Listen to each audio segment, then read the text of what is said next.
শ্রমজীবী যারা আছেন মনক্ষুণ্ণ হবেন না, মন ছোট করবেন না। You are the superhero, you are the superhero, you are the remittance fighter of our country. এজন্য রাস্তা দিয়ে যখন হাঁটবেন বুক ফুলিয়ে হাঁটবেন, আর বস্তা ভরে টাকা নিয়ে দেশে ফিরবেন, ঠিক কিনা বলেন? বুক ফুলিয়ে হাঁটতে হবে। এজন্য আমি আমার প্রিয় মাতৃভূমি বাংলাদেশের গভর্নমেন্টকে অনুরোধ করবো, আমাদের শ্রমজীবী ভাইদের যাতে সুবিধা হয় এই ব্যবস্থা আপনাদের করতে হবে। বিনীত অনুরোধ রাখবো, শ্রম মন্ত্রণালয়ে যারা দায়িত্বে আছেন স্পেশালি তাদেরকে রিকোয়েস্ট করবো, আমাদের শ্রমজীবী ভাইদের যেন কোনো কষ্ট না হয়, কারণ তাদের পাঠানো রেমিটেন্সে সচল থাকে আমার দেশের অর্থনীতির চাকা। তারা ভালো থাকলে ভালো থাকবে বাংলাদেশ। ভেরি সিম্পল, ঠিক কিনা বলেন?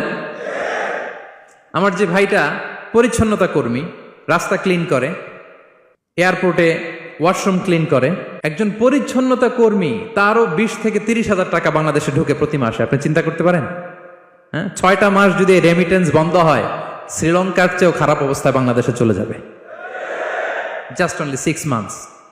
ভয়ঙ্কর অবস্থা হবে বাংলাদেশের। এটা আল্লাহর পক্ষ থেকে একটা স্পেশাল রাহমা, মার্সি এন্ড ব্লেসিংস, যে আমাদের রিজিকের তাগিদায় সারা বিশ্বে যে কাজ করতে হয়, আমরা কাজ করি আর দেশে টাকা পাঠাই, আর সচল থাকে আমার দেশের অর্থনীতির চাকা। আলহামদুলিল্লাহ পড়েন। সো বাংলাদেশের গভর্নমেন্টকে আমি বিনীত অনুরোধ জানাবো, শ্রম মন্ত্রণালয়কে অনুরোধ জানাবো, এয়ারপোর্ট অথরিটিকে অনুরোধ জানাবো, আমার শ্রমজীবী ভাইদের সাথে ভালো আচরণ করুন, তাদের সাথে কোঅপারেট করুন। বিশেষ করে যতগুলো দূতাবাস আছে সারা বিশ্বে, বাংলাদেশের যে মিশনগুলো, দূতাবাসগুলো, আমার শ্রমজীবী ভাইদের যে কোনো কাজকে অগ্রাধিকার ভিত্তিতে আপনারা সার্ভিস দিন। এটা দিতেই হবে, ঠিক কিনা বলেন? তারা ভালো থাকলে ভালো থাকবে বাংলাদেশ। তো এই জন্য শ্রমের কোনো বিকল্প নাই। নিজ হাতে উপার্জিত অর্থ, নিজ হাতে উপার্জিত কামাই, এটা শ্রেষ্ঠ কামাই। তো আলহামদুলিল্লাহ আজকের অডিয়েন্সের মধ্যে শ্রমজীবী ভাইয়েরা বেশি। আলহামদুলিল্লাহ পড়েন, এটা আমাদের সৌভাগ্য। এই যে বাংলাদেশে এখন চাকরি নাই, চাকরির বাজার মন্দা, মাস্টার্স পাশ করে বেকার টোটো কোম্পানির ম্যানেজার, এরকম আছে না নাই? তার বিপরীতে আল্লাহ তাআলা আপনাদেরকে মালয়েশিয়া নিয়ে আসছে, প্রতি মাসে আপনি টাকা পাঠান। আলহামদুলিল্লাহ।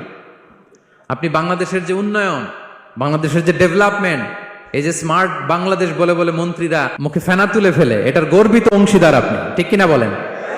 আপনি গর্বিত অংশীদার। You are the contributor, you are the real contributor. আপনার অবদানে বাংলাদেশ আজকে সচল। আলহামদুলিল্লাহ। সো মন ছোট করার কোনো সুযোগ নেই।